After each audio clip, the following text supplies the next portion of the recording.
Hello, everyone. Happy New Year. Before we get started with this first episode of the new year, I just wanted to say a huge thank you to everyone who took part in Spike's Christmas and New Year donation drive.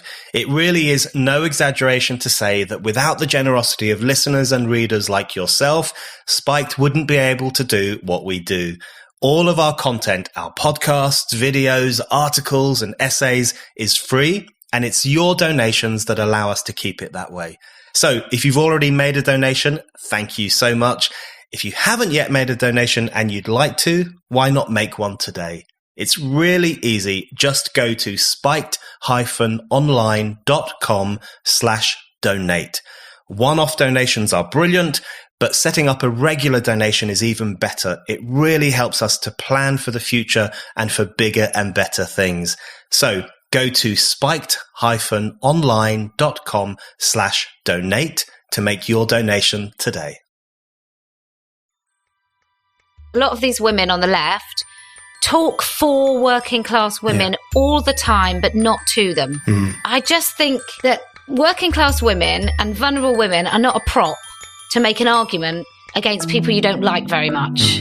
I think they are people to consider most centrally in most everything we do.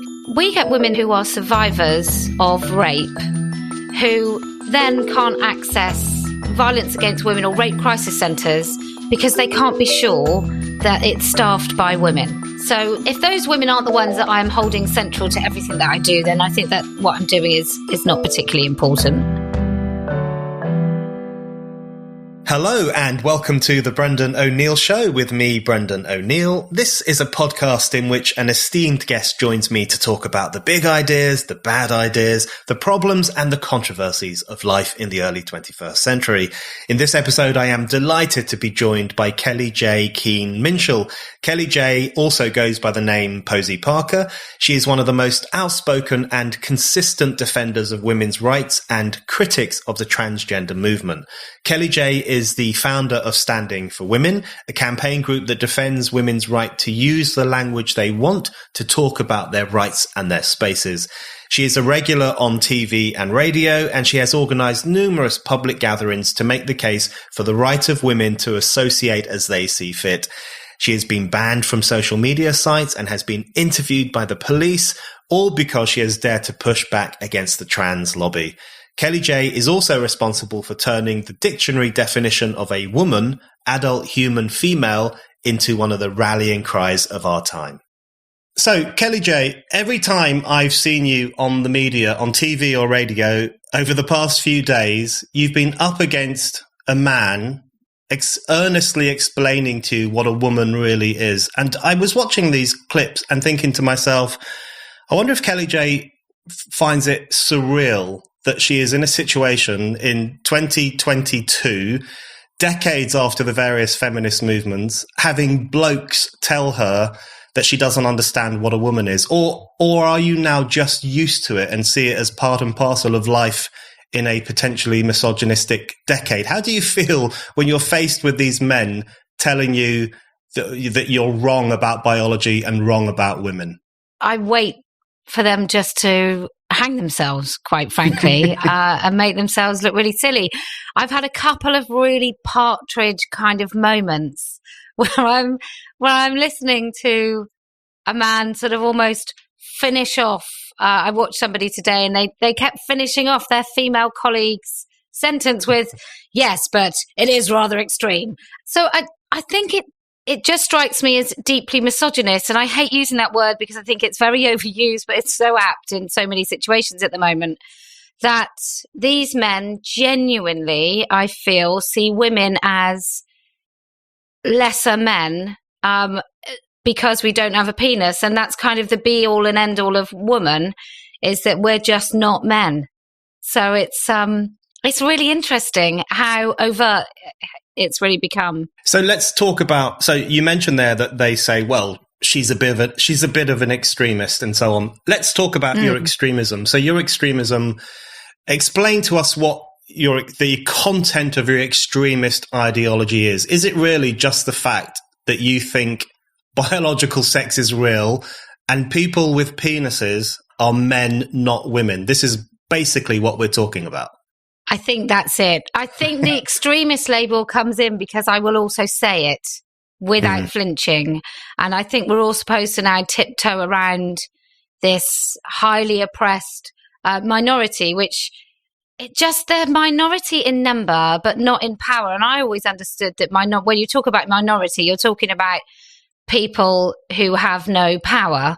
And I would say if our laws and our institutions are using their language, I'd say they're quite powerful. So let's dig down into this movement and the impact that it's having and the reasons why you have launched a very solid campaign against the excesses of this movement over the past few years, and what that story is all about. So obviously we're talking about the ideology of transgenderism, which is how I refer to it. Maybe you refer to it in a different way, or the cult of gender fluidity is another term that people use.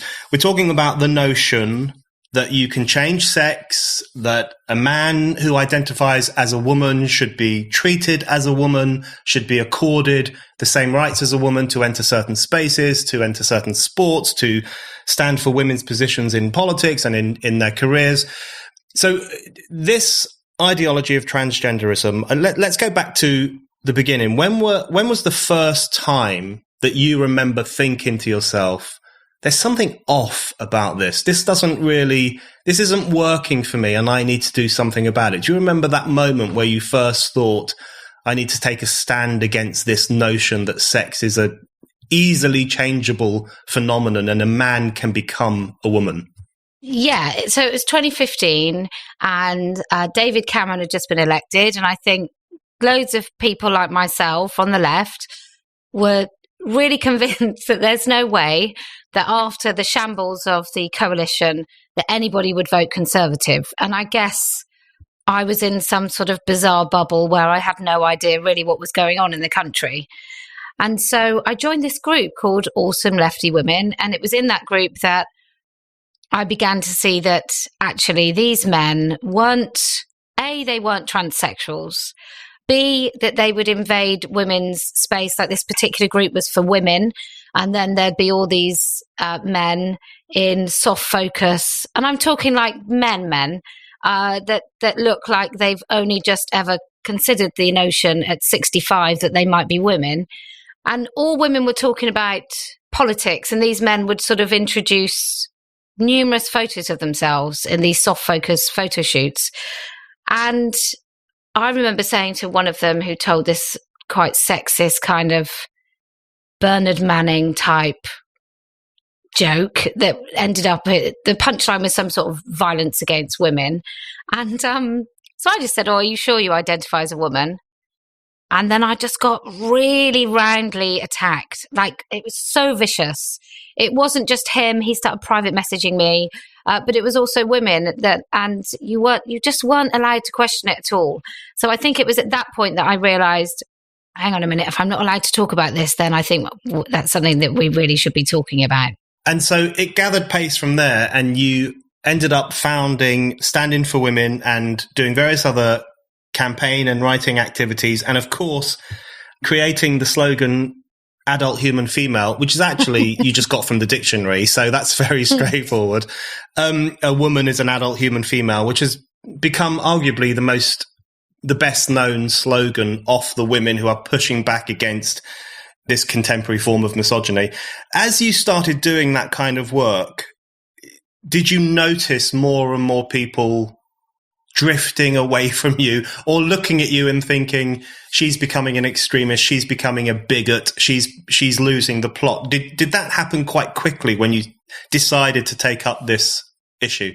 I was in a really different stage of my life, sort of 2015, 2016. So I was no longer really hanging around the sort of school gates of primary schools, which is when those people around you are people that you spend most of your time with.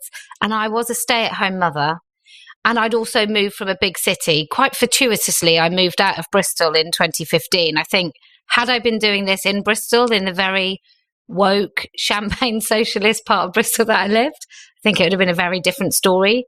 I don't think I really noticed people walking away from me, but I had a really small life. of just very close friends. So I don't actually know anybody who genuinely, in my circle, who thinks that women have penises. I just don't know anyone. In activist circles, there was definitely a split between those women that called themselves socialist feminists, who are very wedded to the men on the left, and still are, and take their message about everywhere, and those of us that really felt no loyalty whatsoever to any man who said that men could be women.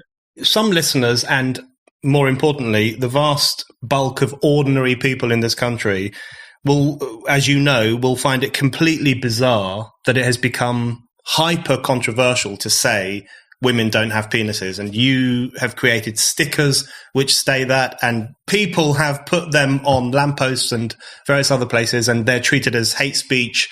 It's now treated as hate speech to say women don't have penises, or a woman is an adult human female.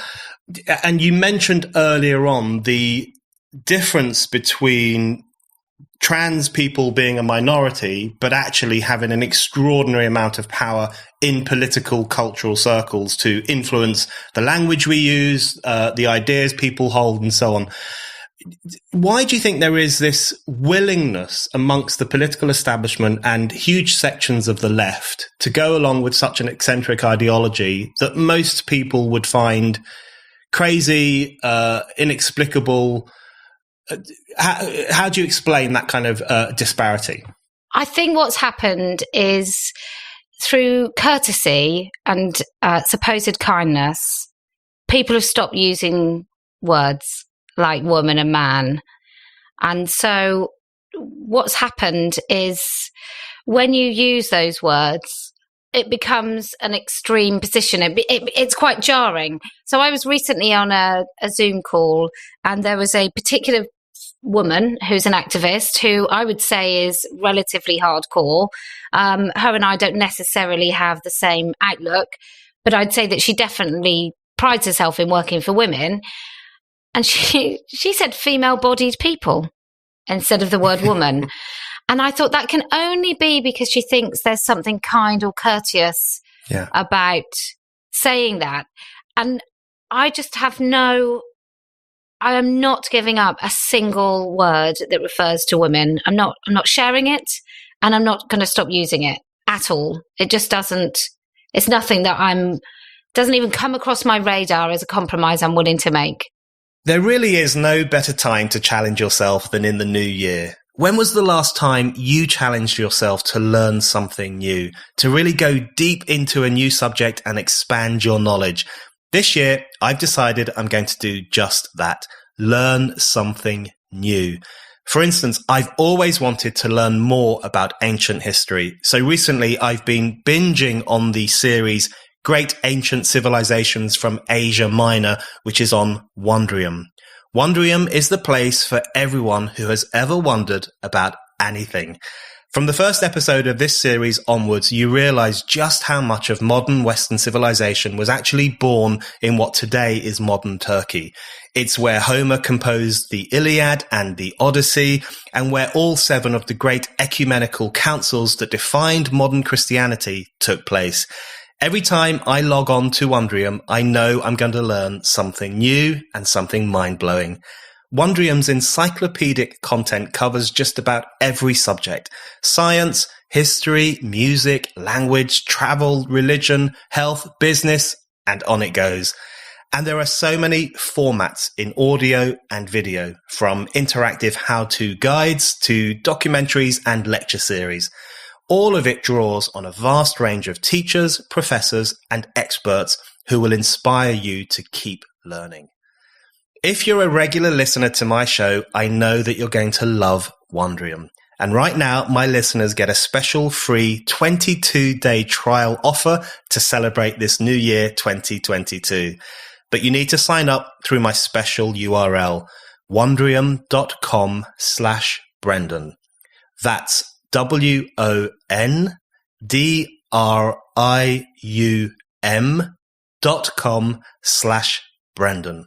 Go to wondrium.com/Brendan today and start learning something new. This is, of course, the key reason that you are often referred to as hardcore you are seen as, in many ways, the most hardcore person in this movement. You and the wonderful Venice Allen, of course, and a few others. Julia Long too. You're seen as being particularly hardcore because you don't go along with the niceties. And this is an issue on which you and I have had disagreement in the past. And I remember saying to you, and you actually successfully changed my mind on this. And I remember saying to you, what's wrong with a bit of courtesy? What's wrong with using the pronouns that people would like us to use and so on? And you made the point that as soon as you do that, you buy into the notion that reality should be molded around an individual's personal feelings, as if a man becomes she simply by declaring that that's how he feels. So I was very impressed upon by that argument. But can you just explain to me why you in particular think it's so important not to, as you've just said there, not to abandon any of the language of womankind, not to use phrases like female-bodied people, not to use female pronouns for people who are men rather than, male-bodied people? Why do you think that is so important? And why do you think that has become a source of friction, even amongst women who share some of your concerns about the ideology of trans? It's really important when you use female language for men, you obscure the fact that they're men, and everything becomes more difficult just from that very start. So if you say that woman or that trans woman is not allowed in those women's toilets, that just sounds bizarre. Because they've become, by that language, they've become a subset of women, and clearly they're not. They're a subset of men. Well, they're just men. So when you use that language, I think it becomes much more difficult to see men in a given situation. Also, it really does lead to very serious places where you can't use language, where you really gaslight even victims of male violence in courtrooms and in prisons and so on. And I'm sure Spike has covered the fact that women in prison, if they misgender the rapist in a shower next to them, who's flashing repeatedly and is sexually assaulting these women, if those women use he for that person, they can get days added to their sentence. So that's really important. So there's a thin end of the wedge argument there. When it comes to women's language being diluted, and so saying birthing person instead of woman, we are really at risk of losing any rights that we have around maternity as being a right of women. And then it becomes like a loose right.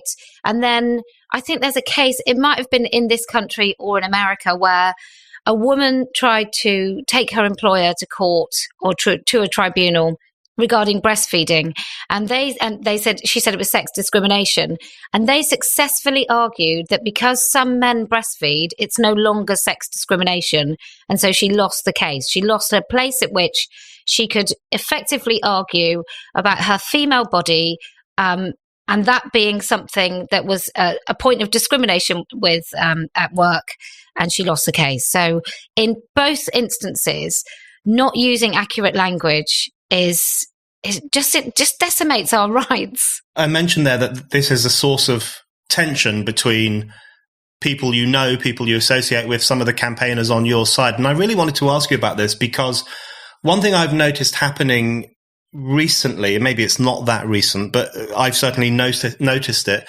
is that there does seem to be a bit of a split emerging. And it's not necessarily a People's Front of Judea situation just yet, but there does seem to be a split or a tension emerging between, I call them trans-skeptical feminists, and I know you don't like that phrase, but that's the one I use. There does seem to be a bit of a tension emerging within this group, within this movement, between not only on the issue of misgendering, or using the correct terminology as we would see it, but also on the idea that some people, i.e. you and a few others, are very extreme. The only issue you care about is the trans issue, whereas on the other side, there are these apparently much more clued up feminists who have a broader, rounded sense of what's important, and they are the sensible ones and you are the irrational ones. Presumably, you've noticed that, you've lived through that. How do you explain that tension? And do you think the other feminists who are now making these kind of noises are becoming a bit of a lost cause? Or can they be pulled back to understand this issue in a bit more clarity? I just feel I don't see how you can win the race if you don't head to the finish line. And I really do think that these women are trying to keep the status quo. And for me, that's not good enough. This all started with the GRA in 2004. And from the inception of actually putting into law that men can legally change their sex to women or women to men, that is the beginning of what we see now, as far as I'm concerned. I don't think that the cultural and social changes would have happened without some sort of legal foundation. As far as what they're doing, I think regular, normal women that don't associate themselves with feminism at all, I don't think they are particularly moved by theoretical arguments as to why women should have rights. I think women who get their hands dirty on a daily basis doing a real job, I think they're interested in whether or not Mrs. H, who they go and see on a Thursday, is safe in her own home, and that a bloke isn't going to come in who calls himself a woman and take intimate care of that woman. And so for those women, for women doing real things, I think this is a very real issue, and it's not some lofty theoretical nicety that they have a choice whether or not they adhere to or not. So I think it really comes from, and it's very interesting because a lot of these women on the left talk for working class women all the time, but not to them. And I just think that working class women and vulnerable women are not a prop to make an argument against people you don't like very much.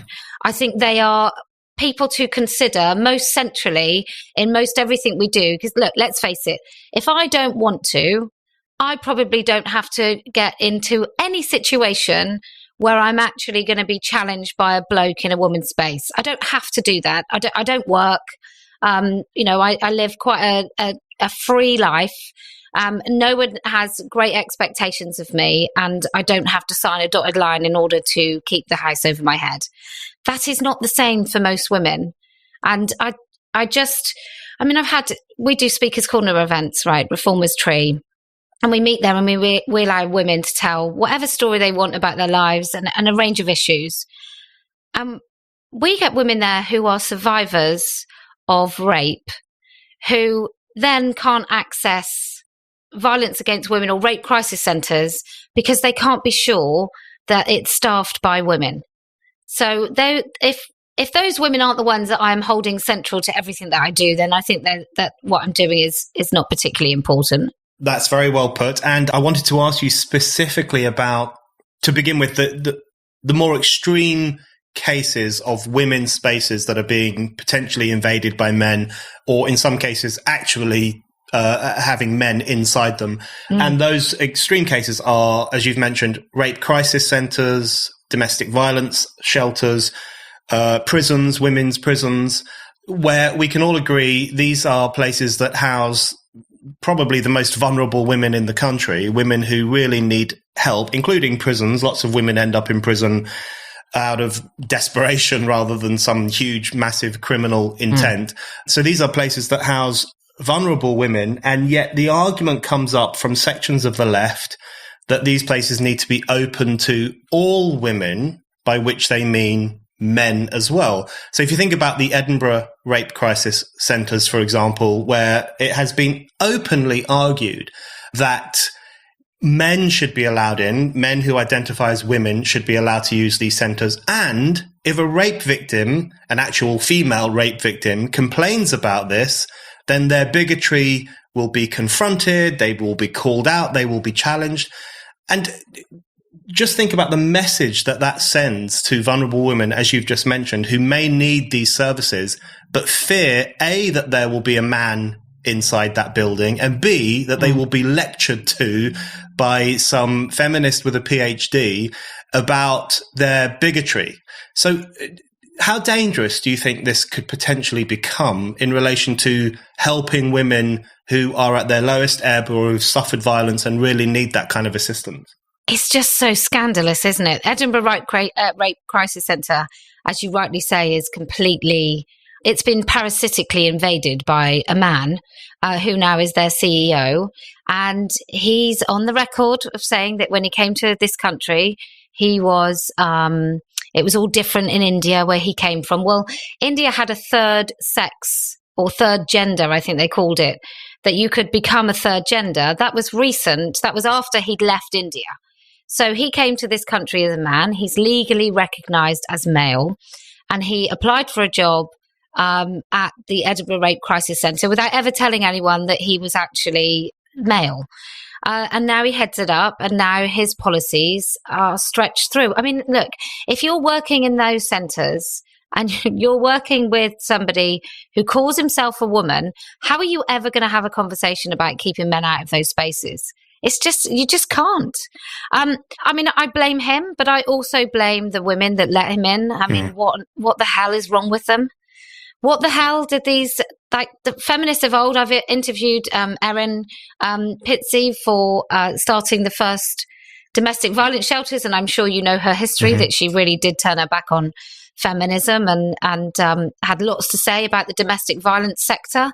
And I think she's an incredibly valuable woman who's also been erased from the domestic violence movement, which is atrocious. But can you imagine the blood, sweat and tears of women in the 70s and 80s who got these things off the ground and then just watching it just be given up? I don't really understand it. For a woman traumatized who, I've never been sexually assaulted, so I have no idea of the trauma and the guilt and the shame and everything else that goes alongside that. But if I couldn't go to somewhere that was supposed to be for me and my trauma without fearing that there's a man inside, or I'm going to be told off for thinking that women don't have penises, then I don't think I'd bother going along either. So I think some serious questions have got to be asked, but it's all over the country. It's not just Edinburgh.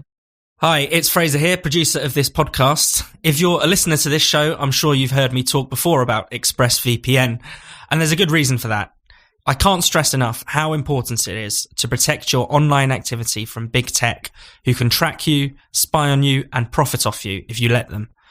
But there's actually another reason why so many listeners to this show love using ExpressVPN, and that's Netflix. Normally, when you log on to Netflix, you can only watch the shows that are made available in your own country. But with ExpressVPN, you can access a whole world of content that's only available in other countries. What the ExpressVPN app does is it encrypts your data and reroutes it through a server location of your choice.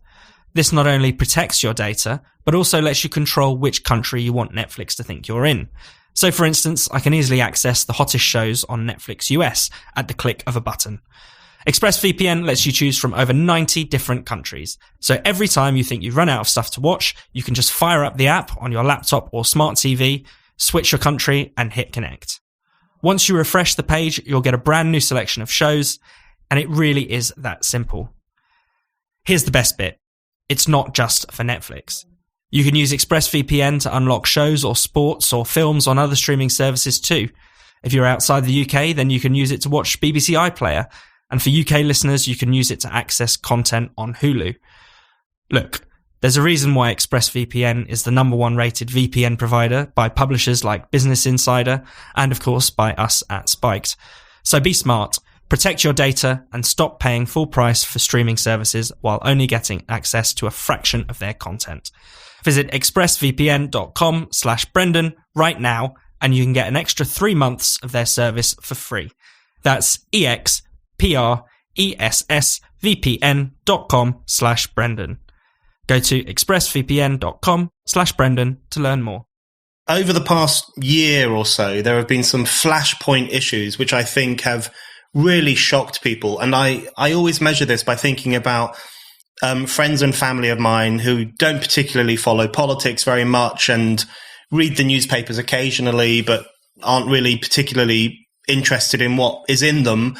And when they start talking about an issue, then I know it's become an issue. So, for example, one thing that people have raised with me is recent stories about male rapists, well, just rapists, men who rape women, potentially being recorded as females if that's how they identify. So the police and the courts basically saying that they should be referred to as women. Their crimes should be recorded as having been committed by a woman. They should be referred to as she in court, which potentially means that a rape victim will have to refer to her rapist as a female. And that's an issue over which I've had messages from people who are not particularly interested in political or social affairs saying, what is going on here? This is absolutely crazy. And it is crazy, and I wanted to ask you about it specifically. But I think the key point here, surely, which touches upon something you said earlier, that this is the logical conclusion of the whole starting point of this discussion. So this goes back to the reasons you give for not using female pronouns or for not accepting that, you know, the fashionable young man who identifies as a woman and has lots of Twitter followers and does modeling for magazines. I'm not going to name any names, but those kinds of people, if you accept that they are literally women, then you have to accept that the man who is a horrible, brutal rapist is literally a woman too, if he identifies as such. So isn't this, even where people say, oh my God, this has gone too far, isn't the point that actually this is the perfectly logical conclusion to the entire process that's been taking place? 100%. This is a dogmatic kind of quasi-religious movement. And so you can't question any of it. You can't say that any of it is ridiculous, nonsensical, dishonest, untrue. You can't say any of those things, because once you admit some of it is false, then you have to admit the whole thing is just built upon the sand and is just nonsense. I think even worse, like it's terrible that we have rapists being recorded as female. It's terrible that the police have been totally politicized and captured. It doesn't make me have any faith in our law at all. It makes me think that if I can be, I mean, you know, I've been interviewed under caution twice and arrested for my views and my activities. So I'm well aware that the police have got a lot of time to waste on women with naughty opinions. So I don't really understand when the police went wrong. Maybe it was when they called themselves a service and not a force. You mentioned there, and this is something I wanted to touch upon, you've mentioned there that you've been interviewed under caution, which is, I mean, even saying that still makes me think, what the hell is going on in this country? Because of your views, because of your protesting, your points of view, or your acknowledgement of biological reality, one might say. You've also just mentioned there that it's very difficult to talk about this issue. Anyone who does raise difficult questions or a different perspective is instantly denounced as transphobic, a bigot, a fascist, scum of the earth. Shut this bitch up. I mean, really horrific stuff I see all the time. And I just wanted to ask you, how do you deal with that kind of stuff? Because you get it probably more than anyone else, particularly the utterly despicable way in which people will try to say not only that you're a transphobic bigot, but you must also be a racist. You must also be a white supremacist. You must also have all these other ideological hatreds that they think are terrible too.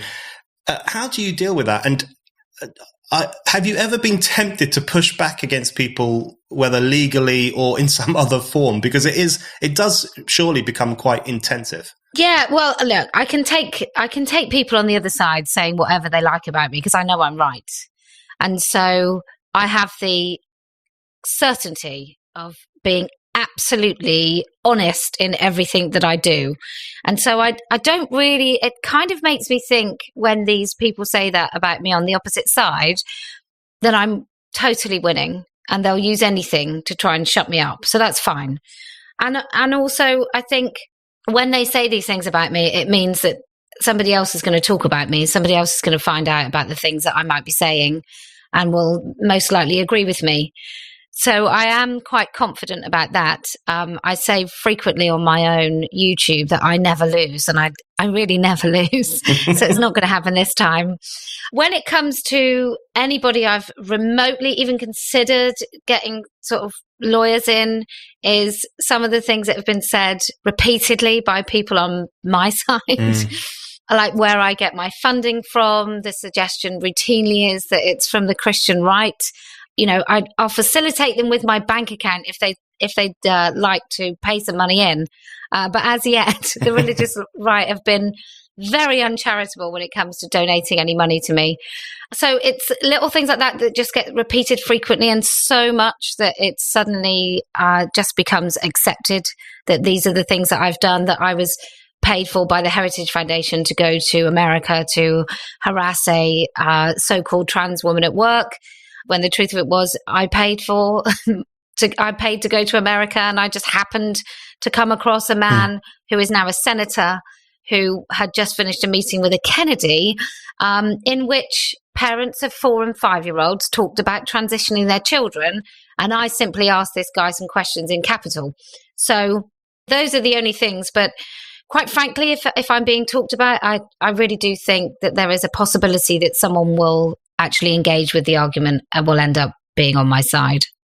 So on the issue of people being silenced, people being demonized, the difficulty in speaking out on this topic, I want to ask you about J.K. Rowling and the extraordinary demonization of her that has taken place. And of course, one of your products is T-shirts and stickers saying "I heart J.K. Rowling," which unbelievably have also caused an enormous amount of controversy. The poster saying "I heart J.K. Rowling" has been taken down. People say it's offensive, and etc., etc. And I wanted to ask you what impact you think that will have on the public's perception of this issue. Because on the one hand, I think people will say to themselves, this is so horrendous that she's been subjected to this, despite the fact that everything she says is very reasonable, very rational, and obviously very concerned simply with women's rights. And yet she's been treated in this way. And they might say that's despicable, that's terrible, that raises questions about the trans movement. But of course, there's also the possibility people will think, well, if even someone like her, a former national treasure, arguably the most important cultural figure Britain has produced in the past 20 years, someone who's very wealthy and very famous, if even she can be, in quote marks, cancelled or attempted to be cancelled, then I had better keep my mouth shut because I have no chance in hell. It could go either way, couldn't it? What's your perception of how the J.K. Rowling controversy could play out? I think the beautiful thing she does is, A, she doesn't tweet often.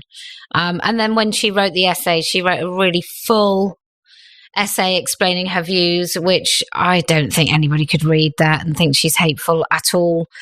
I think the people that are already cowards, that might stop them. And I do think there's a huge amount of cowardice, certainly among other famous people.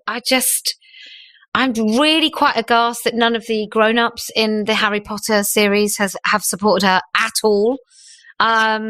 It makes me, I just lost so much respect. I mean, I didn't have a great deal of respect for people that make their money by pretending to be someone else on screen. But it's just excruciating to understand that so many people won't speak about it. And I don't think that is always because they're afraid of getting cancelled. And even if they were, like, what needs to happen before more people speak up?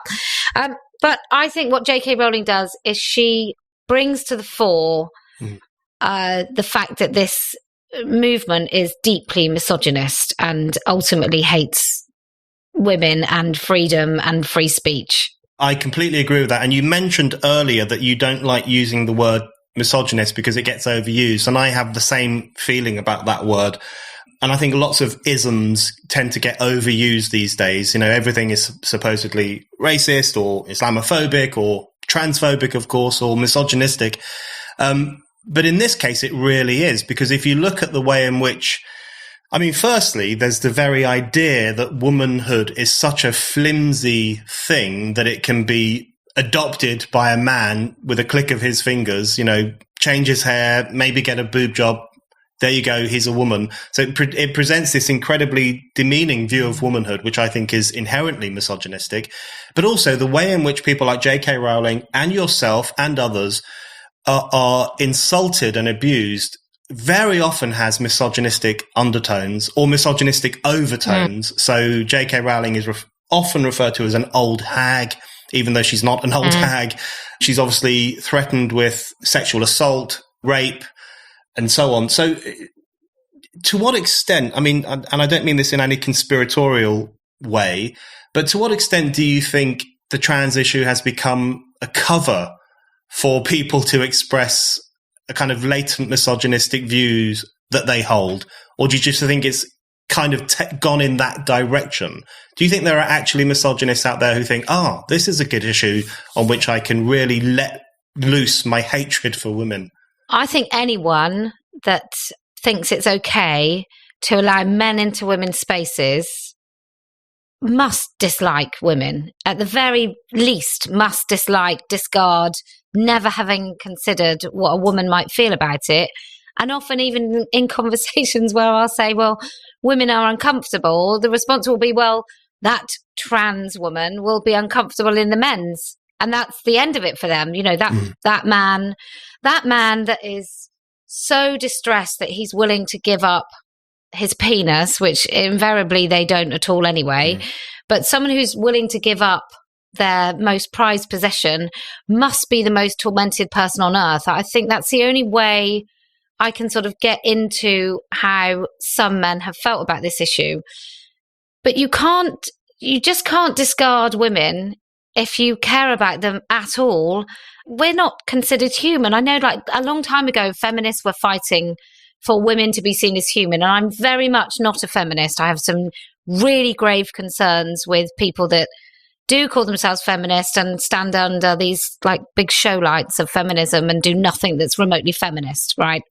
So I'm not a feminist, but I just find it so peculiar that we are revisiting this thing that some men simply don't see women as full human beings, and therefore they can completely just take away our rights and get us to move up for men that they feel they're quite happy to help them exit manhood.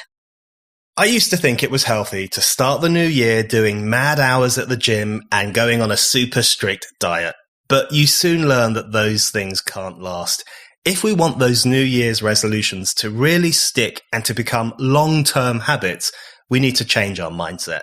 That's where Noom comes in. Instead of forcing you to make radical, abrupt changes to your life or forcing you to follow strict rules, Noom helps you understand your mind and body to get the best long-term results. Noom empowers you to lose weight and keep it off the way that fad diets just don't. You only need to spend 10 minutes a day on Noom to feel the difference. One important thing it's taught me is that it is okay to have off days and there is no such thing as bad food. The Noom app gives you access to loads of different recipes for inspiration, and it also makes it easy and fun to log what food you've eaten and to see your progress. It will help you get healthy without all the stress. Noom is the kind of product you can easily integrate into your life. Most importantly of all, Noom tailors its programs to your needs, your goals, and your lifestyle. And when you need that extra bit of motivation, their coaching team is on hand for advice and support. So, lose the weight for good. Sign up for your trial at noom.com/Brendan. That's NOOM.com/Brendan. Okay, a couple of other issues I wanted to touch on with you. The first is, you mentioned earlier on that when you were in the US, this mysteriously funded trip you went on to Washington, D.C. And I remember talking to you about that trip. We met while we were both there. We did. In New York, and we were talking about it. And I remember you telling me some of the horror stories you heard about the parents of young people who were transitioning or who felt pressured to transition, and the extraordinary changes young people are now undergoing as a consequence of the idea of transgenderism, or the idea that it's cool to be gender fluid, it's cool to be non-binary, it's cool to supposedly change your sex. we're talking about bodily mutilation. We're talking about the taking of hormones and drugs that will have a long-lasting impact on an individual. We're really talking about people's lives being turned upside down, often at a very young age, to the end of this really quite ridiculous idea that you can change your sex.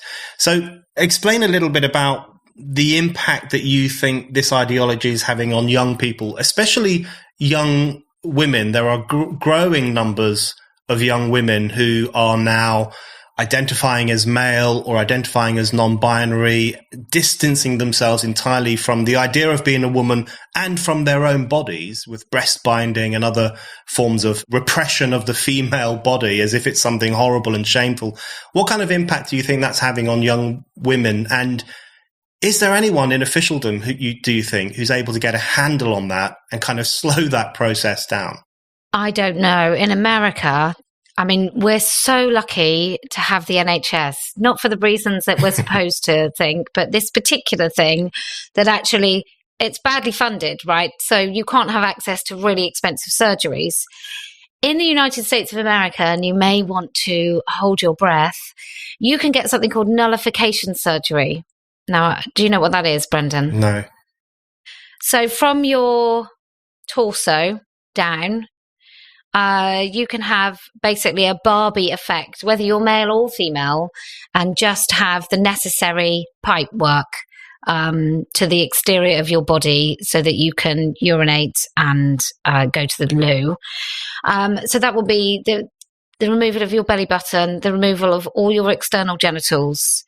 This is a completely depersoning of a human body. Mm. Girls now will have non-binary girls that call themselves non-binary, that say they're neither sex, will have their breasts removed and their nipples removed. So they will just have a one long scar from one underarm to the other. Now, those are not uncommon surgeries. It's not happening everywhere every day, but we do know that in American hospitals that do gender affirmation surgeries, as they're called, or what I like to call mutilation, they are processing these kids real fast.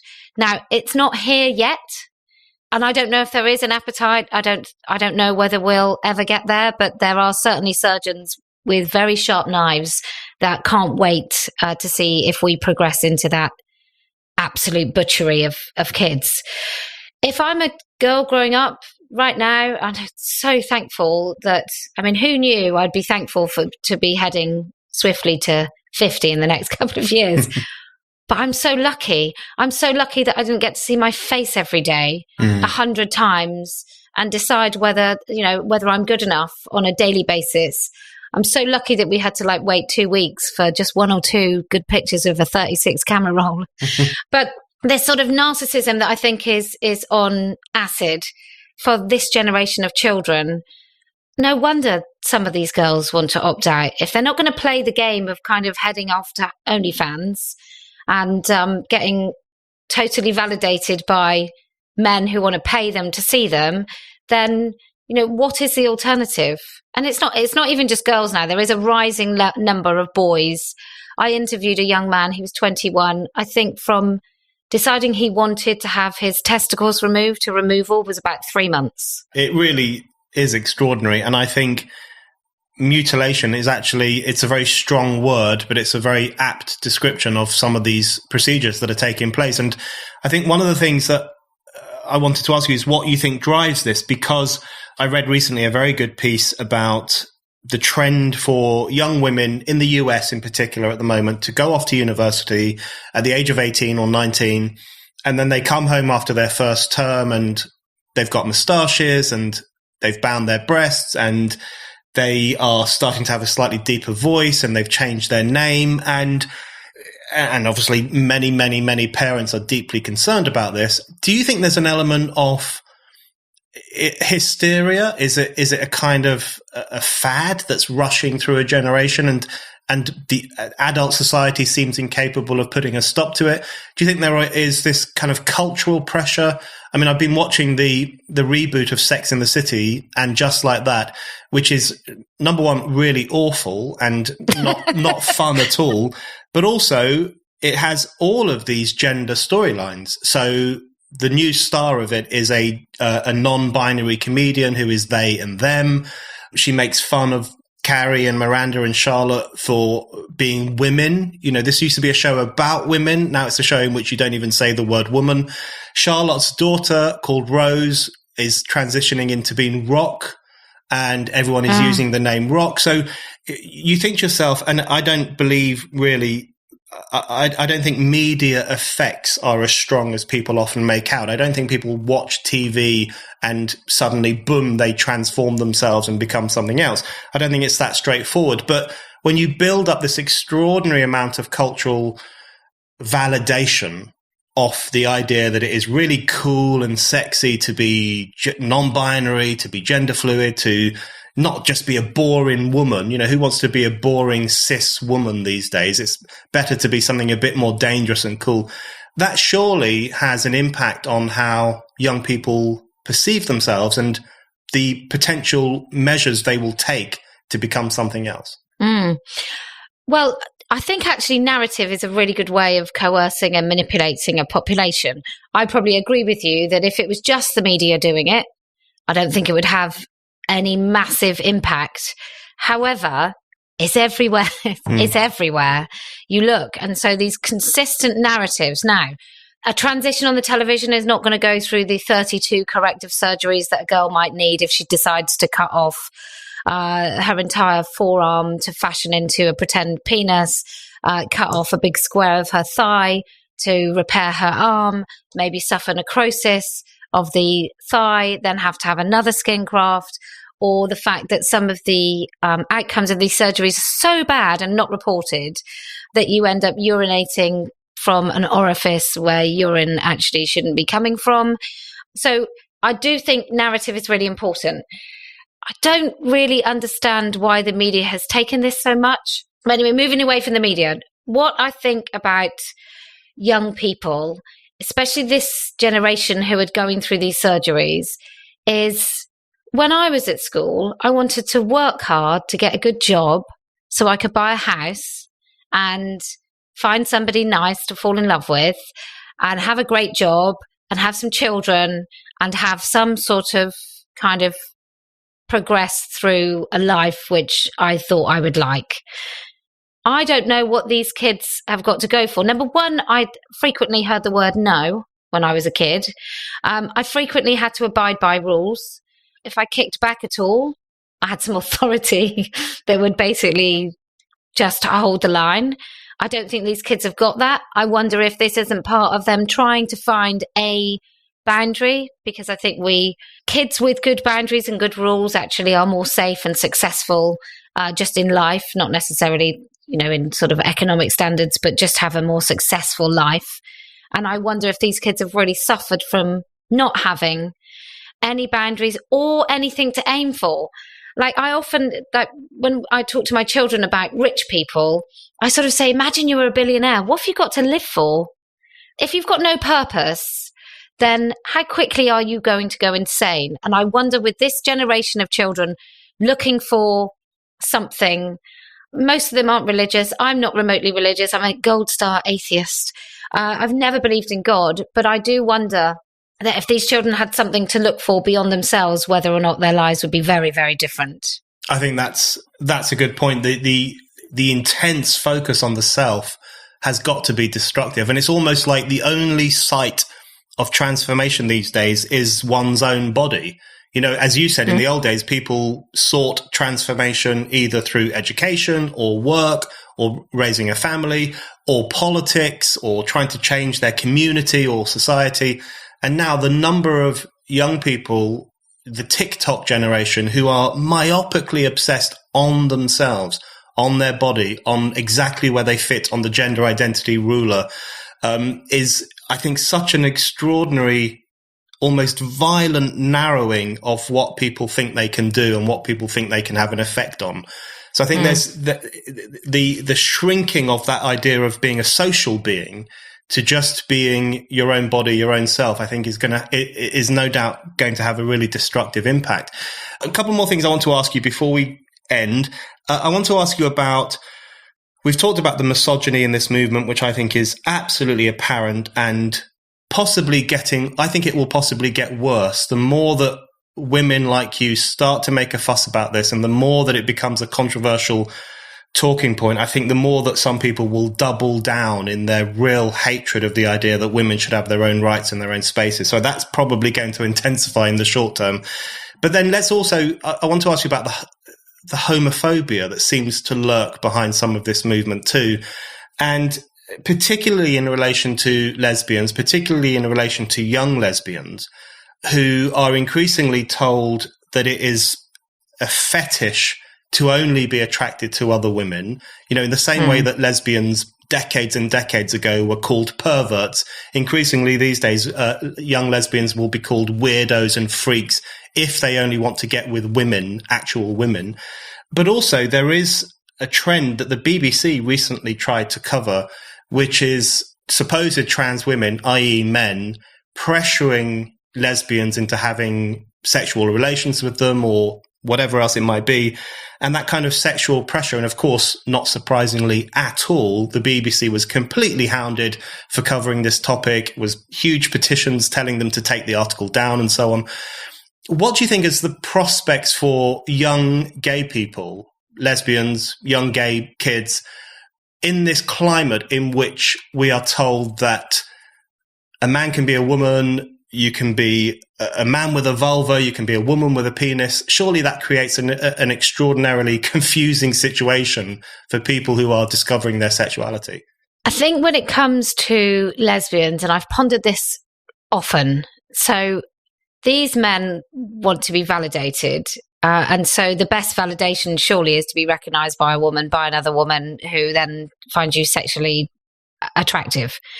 And so I understand I understand the motivation. I mean, it's grotesque, but I understand the motivation. But I think the wider thing also is why nobody cares. Why nobody cares about these young girls. And I think it's because, as I found out over the last couple of weeks talking to some men in the media, that because if you're not playing the game, if you're not playing the feminine game, then you can be you can be unpersoned. You can be unpersoned as a woman anyway because you're a non-man.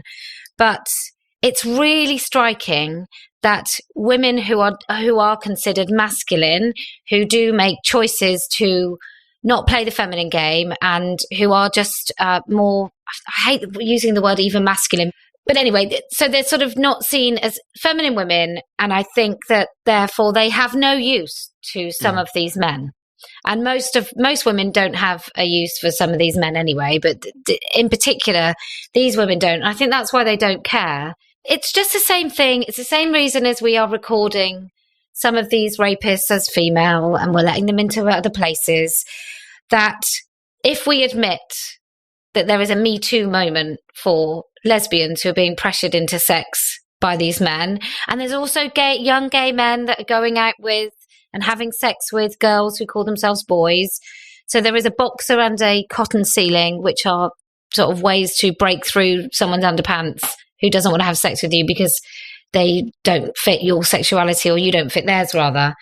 I just think it's extra misogyny, isn't it, when it comes to lesbians, because lesbians don't have too much use for most men. And I'd listened to a comedian the other day who let it slip, and he was joking, but he wasn't joking. And he basically said the difference between a trans woman, I will put in inverted commas, and a woman, one that passes and one that doesn't, is whether or not you want to sleep with them. Mm. And I just thought, well, you may not have wanted to admit that, but I think that is true for many many men, that, you know, if a man has enough alterations to look passable to have sex with, then that's good enough. They deserve the pronouns. Yeah, that's very well put. Okay, Kellie-Jay, my last question for you is on freedom of speech. We've touched on this already, the difficulty of talking about these topics. You are someone whose freedom of speech has been attacked many times. Your trigonometry interview was taken down from YouTube because it was hate speech, because obviously you're clearly a very hateful person. You've been, as you say, interviewed under caution. I think you've been banned from certain social media sites. I know you get warnings on Instagram all the time. No doubt there are misogynists out there mass reporting you every day, trying to silence your voice. How important do you think freedom of speech is to this particular campaign that you're involved in? Because it seems to me that without freedom of speech, which goes for so many campaigns actually in the modern era, you just don't have a hope in hell of being able to affect the kind of changes that you want to. So how would you explain the importance of freedom of speech and of allowing women to talk about women's issues? Well, I find it really interesting that the freedom of speech movement is overpopulated by men who, quite frankly, I can't imagine their speech is too prohibited, to be honest. And there is a lack of recognition. I sound like a whiny woman. I really promise I'm not a whiny woman. These things are just difficult to ignore. So mostly men sort of see freedom of speech as like everybody's issue, and it totally is. But for women, we can't say what we are. Like, that's how stifled our speech is. I can't even say man and woman. Well, I can, and I do. But there are many women that don't even feel that they can say a woman's toilet is just for women, or that a woman is an adult human female. And so I think freedom of speech is really important. I'd like to see more women in this argument actually stand for free speech. And I do appreciate it's difficult. And I appreciate it's difficult because I'm sure many of us talk about how brilliant free speech is until we come across some ideas that we don't like. And then I'm sure we'd like to stifle free speech. But it's at those moments that you really test your principles. And for me, I hope I've always held the principle of free speech, but maybe it's not been tested to its full extent.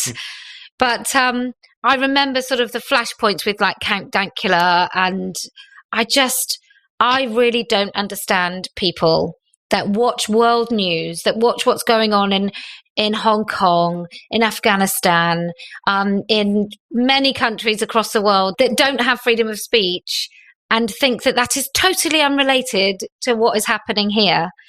And also people talk about freedom of speech as in power structures, and I think that's a nonsense. I think the people at the bottom of the pile are those that need the greatest access to speech and being able to listen to and speak about their ideas. Because without that, we totally leave those people out of the conversation, and that's insane. It's not just for the privileged to be able to talk about what we want to talk about. It's got to be for the people right at the bottom of society. Kellie-Jay, thank you very much. Thank you.